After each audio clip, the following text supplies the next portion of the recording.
So hello guys, मेरा नाम है Sajid Saifi and you are watching Gyan Drops. दोस्तों आज यार मेरे साथ बिना OTP के फ्रॉड हो जाता।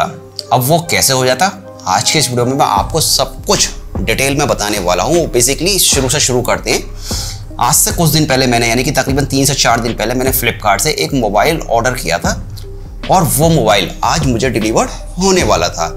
लेकिन जब मैं मोबाइल का वेट कर रहा था, मेरे पास मतलब मैसेज भी आ चुका था कि आज जो है आपका मोबाइल आपको डिलीवर्ड हो जाएगा। और जो मोबाइल था वो मैंने फ्लिपकार्ट से ऑर्डर किया था, मैं आपको ये भी बता दूं। एंड सुबह सुबह मॉर्निंग में मेरे पास एक कॉल आती है और जब मैंने कॉल को रिसीव किया तो सामने वाला बंदा मुझसे बोलता है कि सर हम फ्लिपकार्ट से बोल रहे हैं और जो आज आपको आपका मोबाइल डिलीवर्ड होना था वो आपका मोबाइल आपको डिलीवर्ड नहीं हो पाएगा। हमने उससे पूछा कि भाई ऐसा क्यों? तो उसने सामने से जवाब दिया कि सर आपने जो एड्रेस दिया है वो एड्रेस मिसमैच हो रहा है। तो हमने कहा भाई एड्रेस मिसमैच हो रहा है तो आप एड्रेस कंफर्म कर लीजिए। और वैसे भी हम मोस्टली मैंने बहुत मोबाइल जितने भी मंगाए हैं या फिर जितने भी फ्लिपकार्ट से अब तक जितने प्रोडक्ट मंगाए हैं वो सेम मैंने इसी एड्रेस पर मंगाए हैं, तो ये एड्रेस मिसमैच होने का तो कोई सवाल है ही नहीं। अगर फिर भी आपको लग रहा है कि ये एड्रेस मिसमैच हो रहा है या आपको एड्रेस फाइंड करने में किसी तरह की कोई प्रॉब्लम आ रही है तो आप एड्रेस कन्फर्म कर लीजिए। मैं एड्रेस कन्फर्म कराने के लिए तैयार हूँ, लेकिन यार मेरा मोबाइल आज ही डिलीवर्ड होना चाहिए। मैंने उससे ये कहा बिकॉज मैं यार काफ़ी दिनों से वेट कर रहा हूँ अपने मोबाइल का। अब आप बोल रहे हैं लास्ट टाइम पे कि आपका जो मोबाइल है वो आपको डिलीवर्ड नहीं हो पाएगा आज। तो जब वो सामने वाला बंदा मुझसे बोलता है कि ठीक है सर आपका जो एड्रेस है हम उसको वेरीफाई कर लेते हैं और एक बार आप अपना एड्रेस वेरीफाई करा दीजिए, उसके बाद आपका जो मोबाइल है वो आपको डिलीवर्ड हो जाएगा। एंड मैं यहाँ आपको बता दूँ कि जो मेरे मोबाइल की कीमत थी लगभग 30 से 35 हज़ार रुपये का मैंने मोबाइल ऑर्डर किया था। अब वो कौन सा मोबाइल मैंने ऑर्डर किया ये मुद्दा नहीं है, फिलहाल बात है यहाँ पर फ्रॉड की कि किस तरीके से आज मेरे साथ बिना OTP के फ्रॉड हो जाता।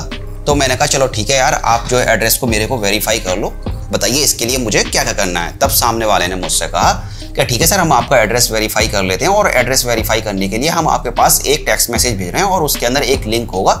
ये मैसेज आपको व्हाट्सएप पे भी रिसीव हो जाएगा। आप चाहे तो टेक्स्ट मैसेज में या फिर आप व्हाट्सएप पे उस मैसेज को रीड करिए और रीड करने के बाद उसके अंदर एक लिंक होगा, आपको उस लिंक पे क्लिक करना है। भाई मैंने पूछा कि यार ये एड्रेस वेरीफाई करने का कौन सा तरीका है, मैंने अपने मन में सोचा। वो सामने वाला मुझे बिल्कुल बेवकूफ़ समझ रहा था। मैंने कहा चलो ठीक है, मैं उसकी हाँ में हाँ मिलाता गया और मैंने कहा ठीक है सर आप मैसेज भेज दीजिए और जो भी लिंक वगैरह होगा उसको मैं देख लूँगा। मेरे पास एक मैसेज आया और मैंने उस मैसेज को सबसे पहले तो अपने एक ऐसे मोबाइल के अंदर फॉरवर्ड किया जिसमें मैं बिल्कुल भी अपनी किसी तरह की ना तो कोई बैंकिंग आईडी को यूज़ करता हूँ ना ही मेरी यूट्यूब की आईडी है। मतलब वो मोबाइल एकदम ब्लैंक रहता है और इस तरह के जो डील होते हैं, इस तरह के जो फ्रॉडर होते हैं उन्हीं से डील करने के लिए मैंने उस मोबाइल को रखा हुआ है अपने पास, ताकि मैं इन लोगों को अच्छे से हैंडल कर सकूं और ताकि मैं जो तहकीकात है उसको अच्छे से कर सकूं। बिकॉज अगर मैं ऊपर से ही इनसे मना कर दूंगा तो फिर मैं आपके लिए वीडियो कहाँ से बना दूंगा। तो मैंने उस मैसेज को अपने उस मोबाइल के अंदर फॉरवर्ड कर दिया और फॉरवर्ड करने के बाद मैंने उस लिंक पे क्लिक किया। एंड जैसे ही मैंने उस लिंक पे क्लिक किया तो लिंक पे क्लिक करने के बाद डोंट वरी अभी फ्रॉड नहीं हुआ। फ्रॉड किस तरीके से होना था वो अभी मैं आगे आपको बताऊंगा, बस आप कहानी सुनते रहिए। जब मैंने उस मैसेज के अंदर जो लिंक था उस पर क्लिक किया तो क्लिक करने के बाद मेरे सामने एक पेमेंट का पेज ओपन हो गया।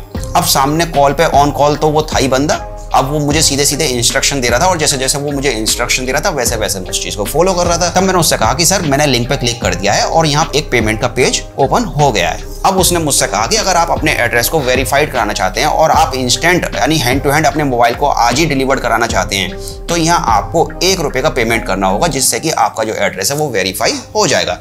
अब मैंने उससे ये कहा कि यार सर एड्रेस जो वेरीफाई करने के लिए ये पेमेंट पेज और ये पेमेंट वगैरह मैंने तो पहले कभी इस तरह की कंडीशन नहीं देखी और इस तरह से एड्रेस वेरीफाई कौन करता है। तो उसने कहा कि सर जो हमारा सिस्टम है अभी उसके अंदर नया नया अपग्रेड हो रहा है और इसके अंदर ये नई पॉलिसी आई है और हम जो एड्रेस वेरीफाई करते हैं वो इसी तरीके से करते हैं ताकि जो प्रोडक्ट डिलीवर होने वाला है वो किसी गलत एड्रेस पर डिलीवर ना हो जाए। बिकॉज आपका जो मोबाइल है वो बहुत ज़्यादा महंगा है तो हम चाहते हैं कि आपका जो मोबाइल है वो आपको सही सलामत आपके हाथों में आ जाए। मैंने कहा चलो ठीक है यार कोई दिक्कत वाली बात नहीं है। मैंने आगे का उससे प्रोसेस पता किया। मैंने उससे कहा कि चलिए बताइए कि जो पेमेंट है वो किस तरीके से करना है और कितना करना है। तो उसने मुझसे डायरेक्टली कहा कि डोंट वरी आपको सिर्फ ₹1 का पेमेंट करना है। जैसे आप ₹1 का पेमेंट करेंगे तो आपका जो एड्रेस है वो वेरीफाइड हो जाएगा। मैंने कहा ठीक है सर मैं ₹1 का पेमेंट कर दूंगा। जो पेमेंट है वो किस तरीके से करना है, हालांकि मेरे को सब कुछ समझ में आ रहा था लेकिन मैं एकदम अनजान बन के उसकी बातें बस सुन रहा था ताकि मैं आपको अच्छे से गाइड कर सकूँ कि ये किस तरह से लोगों को बेवकूफ़ बनाते हैं। तब उसने मुझसे कहा कि आप जो ये पेमेंट पेज आप देख रहे हैं इसके ऊपर चाहे तो आप अपनी नेट बैंकिंग के जरिए ₹1 का पेमेंट कर सकते हैं या फिर आप अपने डेबिट कार्ड या फिर क्रेडिट कार्ड के जरिए ₹1 का पेमेंट कर सकते हैं। एंड गाइज अब मोस्टली जो फ्रॉड होने वाला था वो यहीं पर होने वाला था। अगर मैं उसकी बातों में आके ₹1 का पेमेंट कर देता तो अगर मैं अपनी नेट बैंकिंग से करता तो मेरी नेट बैंकिंग का जो पासवर्ड है और जो मेरी आईडी है वो उसके पास तुरंत चली जाती और वो सारा अकाउंट मेरा खाली कर देता। अगर मैं अपना डेबिट कार्ड या फिर क्रेडिट कार्ड की इंफॉर्मेशन डालता तब वो भी उसके पास चली जाती और उसके बाद वो मेरे डेबिट कार्ड और क्रेडिट कार्ड से भी मेरे सारे अकाउंट खाली कर देता। बेसिकली ये जो पेज बनाते हैं और ये जो लिंक के जरिए हमें भेजते हैं, एक तरीके से इनको फिशिंग पेज बोलते हैं। ये हूबहू एकदम बैंक के पेज के जैसे आपको दिखेंगे, आपको लगेगा कि ये ऑफिशियल बैंक का पेज है, लेकिन ये एक तरीके से फिशिंग पेज होते हैं। इनको डिज़ाइन इस तरीके से किया जाता है कि एकदम देखने में ये ऑफिशियल बैंक के पेज लगते हैं। तो अगर मैं यहाँ पर पेमेंट कर देता, बहुत से लोग ये सोचते हैं कि यार चलो 1 रुपये की ही तो बात है, 1 रुपया कौन सी ज़्यादा बड़ी अमाउंट है। अगर मैं भी यही सोचता कि यार 1 रुपया कौन सी बड़ी अमाउंट है और मैं यहाँ 1 रुपये का पेमेंट कर देता, समझे, तो यहाँ जो मेरा पेमेंट है वो 1 रुपये का तो हो जाता, लेकिन साथ में थोड़ी देर बाद ही मेरा सारा अकाउंट खाली हो जाता 1 रुपये के चक्कर में। एंड गाइज अब मुद्दा यहाँ पर ये है कि आखिरकार इन लोगों को कैसे पता चला कि मैंने मोबाइल ऑर्डर किया है फ्लिपकार्ट से।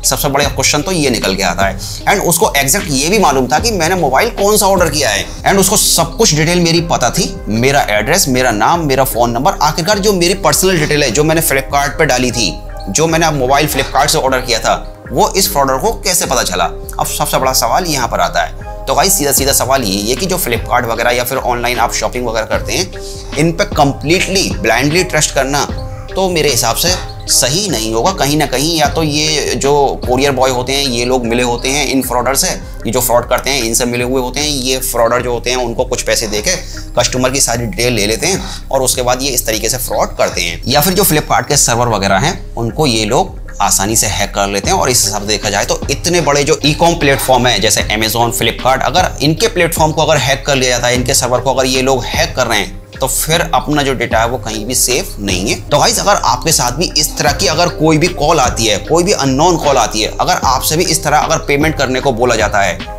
तो यहाँ खैर आपके पास कोई OTP वगैरह तो नहीं आएगा। आप डायरेक्टली UPI पेमेंट वगैरह करेंगे, क्रेडिट कार्ड की इन्फॉर्मेशन डालेंगे या फिर अगर आप अपनी UPI ID डाल के अगर पेमेंट उनको करेंगे तो यहाँ OTP का कोई मसला नहीं है। आपका जो अकाउंट है वो डायरेक्टली हैक कर लेंगे ये लोग। तो आप इस तरह के फ्रॉड में ना फंसें। तो मैंने सोचा क्यों ना यार अपनी कहानी बता के आपको भी सतर्क कर दिया जाए, ताकि अगर फ्यूचर में आपके साथ इस तरह की कोई कॉल आए तो आप फ्रॉड से बच सकें।